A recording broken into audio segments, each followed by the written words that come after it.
A'udzu billahi minasyaitonir rajim. Bismillahirrahmanirrahim. Pelajaran ke-13. Sembahyang berjamaah atau biasa dinamakan dengan berimam. Pelajaran ke-13 yang dibicarakan tentang sembahyang berjamaah atau sembahyang temu imam.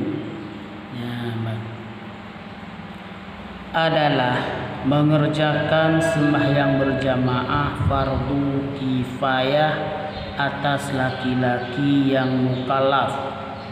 Dan arti fardu kifayah ialah yang wajib dikerjakan sebahagian penduduk, tetapi kalau tak ada yang mengerjakannya berdosa semua penduduk tempat itu. Hukum fardu kifayah adalah hukum sembahyang berjamaah adalah fardu kifayah. Arti Ciputra, makna fardu kifayah yang wajib dikerjakan oleh sebahagian penduduk. Menyehana lah saboh-saboh kampung, lah saboh-saboh tempat anak urang pedang jamaah berdosa bandung penduduk. Tapi alhamdulillah kita lang kampung kita nadaya dengan pedang liang hidayah sembahyang berjamaah luhu, asa, maghrib dan sebagainya, terlepaslah kampung kita. Bersyukurlah kepada Allah kampung-kampung yang nadaya. Syarat sembahyang berjamaah dalam jamaah syarat. Syarat adalah syarat melakukan sembahyang berjamaah ialah 1. Makmum berdiri di belakang imam. Artinya atau di kiri tumitnya makmum. Yang kedua, makmum berniat mengikuti imam. Makmum benar genit atau genit ikut imam. Seperti bacaan usolli fardal maghribi salasa raka'atin ma'muman lillahi ta'ala Allahu akbar.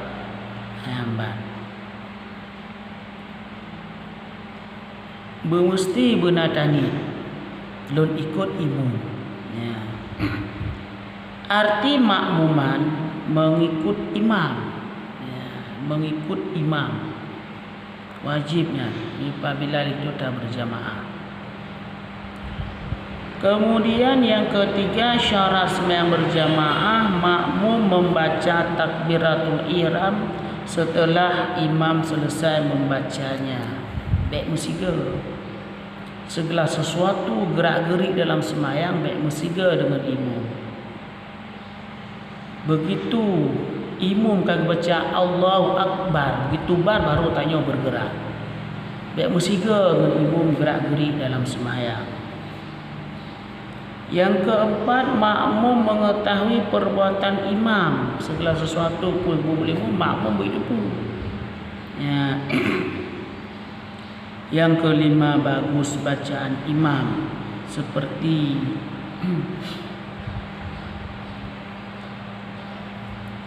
tidak telor, yakni pasih.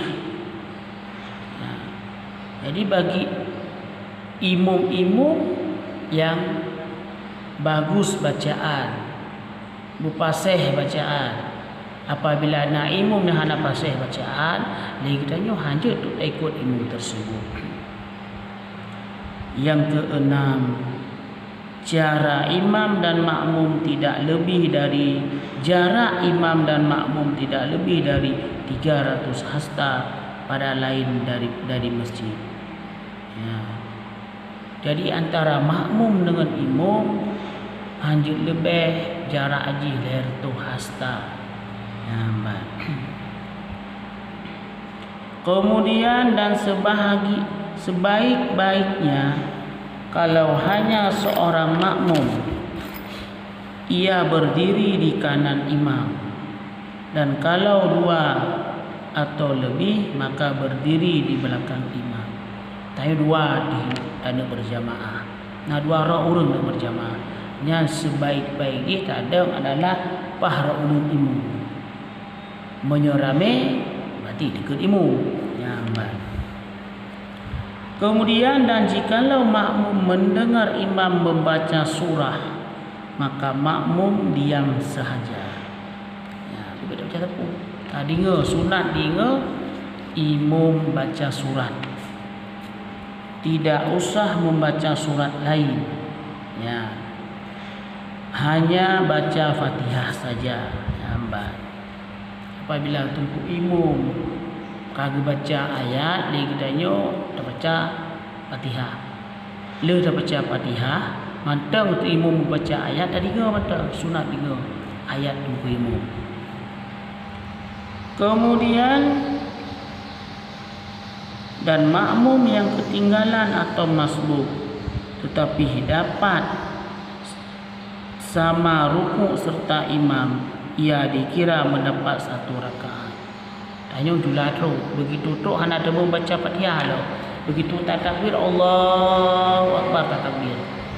Dia takbir Allahu Akbar kita membaca Fatihah baru bismillahirrahmanirrahim berak rukuk dengan imamnya lagi tanya kita rukuk laju perkira 1 rakaat dengan imam. Ya, baik.